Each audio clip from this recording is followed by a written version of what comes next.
পৰ্দা ইছলামৰ দৃষ্টিত পৰ্দা মানে হৈছে লাজ সন্মান সৰুৰে পৰা ল'ৰা ছোৱালীক হৈ থকা সাজ পোছাক পৰিধান কৰিবলৈ অভ্যাস কৰাটো মাক বাপেকৰ দায়িত্ব শৰীয়তে পুৰুষতকৈ নাৰীৰ পৰ্দাৰ প্ৰতি বেছি গুৰুত্ব দিয়ে কিয়নো পুৰুষৰ বাবে আটাইতকৈ আকৰ্ষণীয় অংশ হ'ল নাৰীৰ শৰীৰটো সেইবাবে এগৰাকী মহিলা আবৃত হৈ থাকিব লাগে কুৰান শৰীফৰ সূৰা নূৰত আছে যে ওয়াল কাৱাইদু মিনান নিসাইল লাতি লা ইয়াৰজুনা নিকাহান যিসকল মহিলাৰ নিকাহৰ কোনো আশা নাই অৰ্থাৎ কোনো বৃদ্ধ মহিলাৰ বাবে পৰ্দা কৰাটো অতি প্ৰয়োজনীয় নহয় আজিৰ সমাজত দেখা পোৱা যায় যে যিসকল বৃদ্ধ মহিলা তেখেতসকলে ইমান ধুনীয়াকৈ পৰ্দাৰ সৈতে থাকে আৰু যিসকল জীয়ৰী ছোৱালী তেখেতসকলে গোটেই গাঁওখন বা চহৰখন ডিঙিত এখন সৰু স্কাৰ্ফ লৈ ঘূৰি ফুৰে এইটো বৰ লাজৰ বিষয় এগৰাকী মহিলা সদায় পৰ্দাৰ সৈতে থাকিব লাগে মহিলাসকলৰ পৰ্দাৰ সীমাৰেখা হৈছে মহিলাসকলে মুখমণ্ডল আৰু দুই হাতৰ গাঁঠিৰ বাহিৰে বাকী অংশ ঢাকি ৰাখিব লাগে আৰু মহিলাসকলে পাতল কাপোৰ অৰ্থাৎ যি কাপোৰ নামমতে কাপোৰ সেই কাপোৰে শৰীৰটো অলপো ঢাক নাখায় তেনে কাপোৰ পৰিধান কৰাটো হাৰাম হাদিছত আহিছে যে এদিন হযৰত আবু বকৰ সিদ্দিক ৰাদিয়াল্লাহু তাআলা আনহুৰ কন্যা হযৰত আসমা ৰাদিয়াল্লাহু তাআলা আনহা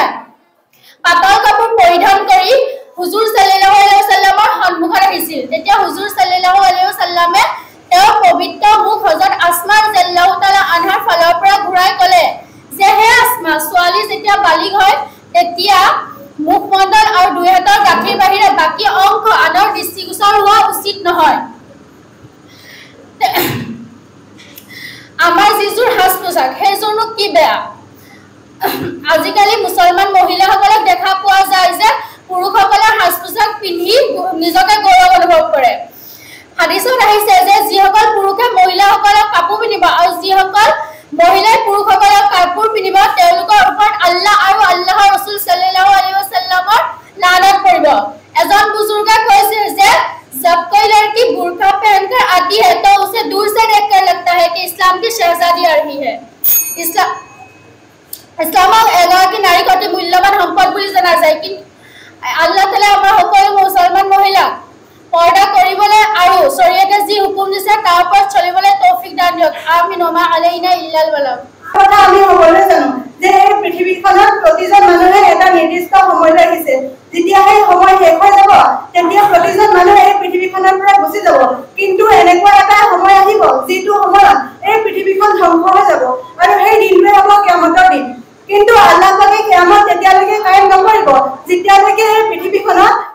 ইমানদাৰ মানুহ থাকিব নেককাৰ মানুহ থাকিব আল্লাহ পাকে কিয়ামতৰ আগতে এই পৃথিৱীখনৰ পৰা নেককাৰ মানুহসকলক লৈ যাব অৰ্থাৎ আল্লাহ পাকে কিয়ামতৰ আগত এজাক বতাহ দিব সেই বতাহজাক হ'ব শান্তি বতাহ সেই বতাহজাক যেতিয়া নেককাৰ মানুহৰ হাতৰ তলেদি অৰ্থাৎ কাফলাটোৰ তলেদি পাৰ হৈ যাব তেতিয়া সকলোবোৰ নেককাৰ মানুহৰ মৃত্যু হৈ যাব তাৰ পিছত যদি থাকিব অকল বেয়া মানুহবোৰ থাকিব বদকাৰ মানুহবোৰ থাকিব আৰু আল্লাহ পাকে সেই মানুহসকলৰ ওপৰতে কিয়ামত কায়েম কৰিব তাৰ পাছত আল্লাহ পাকে হযৰত ইসৰাফিল আলাইহিস সালামক হুকুম কৰিব যে হিঙা ফুকিবলৈ আৰু যেতিয়া হযৰত ইসৰাফিল আলাইহিস সালামে হিঙা ফুকিব তেতিয়া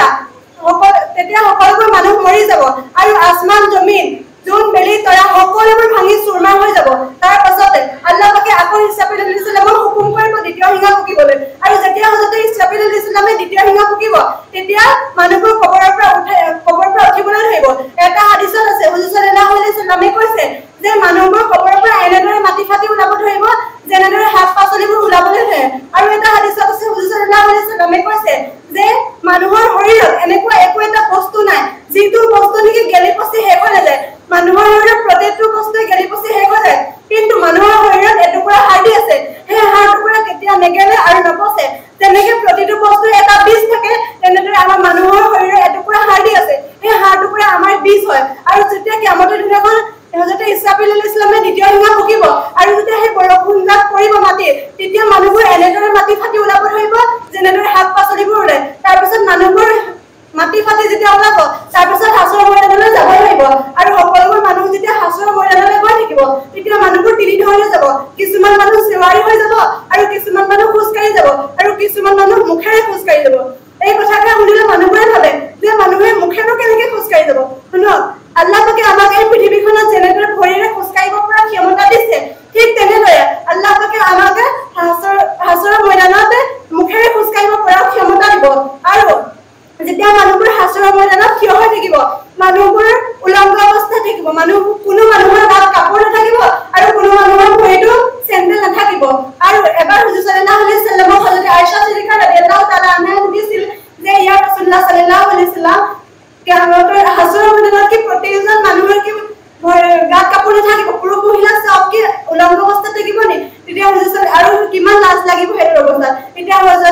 হুজুৰ সাল্লাল্লাহু আলাইহি ওয়াসাল্লামে ক'লে যে হে আয়েশা হেতু অৱস্থাত কোনো কাৰো ফিকিৰ নকৰিব কোনো কাৰো ফালে ধ্যান নিদিব সকলোৱে নিজৰ ধান্দাত থাকিব যে মোৰ কি হ'ব এখন মোৰ এটা দোৱা থাকিল